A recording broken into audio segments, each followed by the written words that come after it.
Season passes are getting more than a little desperate. Drop me a line in the comments below to talk about it, but first, my opinion. I'm Tarmac, and this is Feature Creep.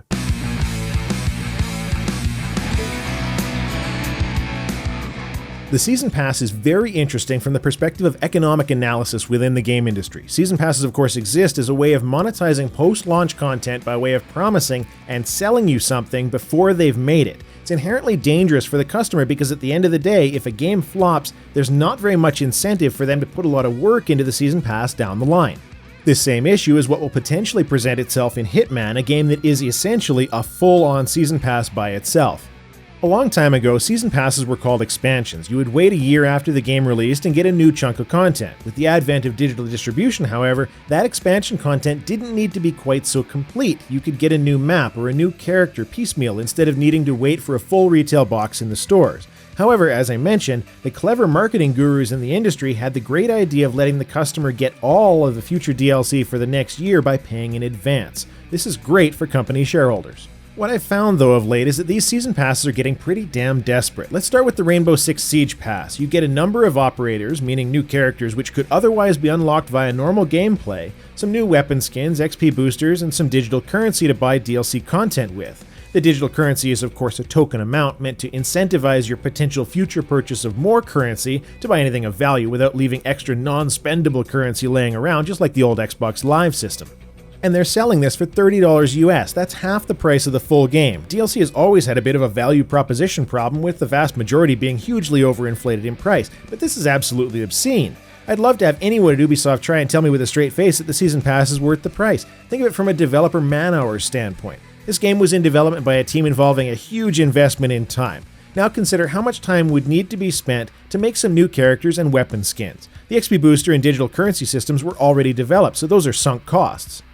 I would be surprised if Ubisoft spent even in the realm of 1% of the total development cost of Siege working on these exclusives for the Season Pass, but it's worth half the price of the game. Sod off. This is of course because, as we've discussed in the past, $60 just doesn't make shareholders salivate like it used to, and that they expect a huge number of people to purchase this to make up for the low income that will arrive from the base game purchases is just desperation. So now, how about the Season Pass for Star Wars Battlefront, a game that, while extremely pretty, is fun for a short period of time because ultimately the gameplay is a bit shallow, which I would say is often the hallmark of multiplayer-only shooters. Their Season Pass is a staggering $50 US compared to a $60 base game price. This one luckily has actual content: 4 heroes, 4 game modes, 20 new pieces of gear, and 16 maps. The desperation here is in the longevity of the title. Battlefront is a shallow experience that a lot of people have commented that they will get bored of very quickly. So here's a Season Pass with a higher than expansion price for a bunch of content that we already have in development, which could have made for a deeper experience from the get-go. They need to lock people in now because unless something dramatic changes, Battlefront is going to go the way of Titanfall, an overhyped next big thing multiplayer game with a multiplayer scene not even in the realm of what was expected.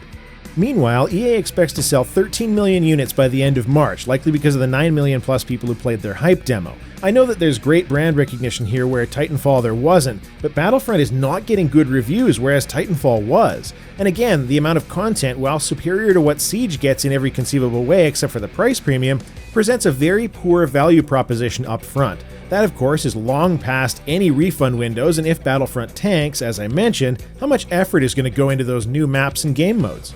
And just for icing on that cake, the extra upfront cash is at the expense of the future gamer community. By releasing new game modes and maps, they fracture the community by ensuring that the Season Pass holders are the haves and the others are the have-nots. This same thing does happen with expansions, but let's not kid ourselves and say that the level of content being provided here is comparable to the expansions of old.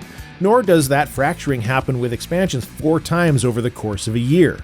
And some who play Battlefield will say, so what, they did it there too. Yep, is that an argument for it being good, or can we move on?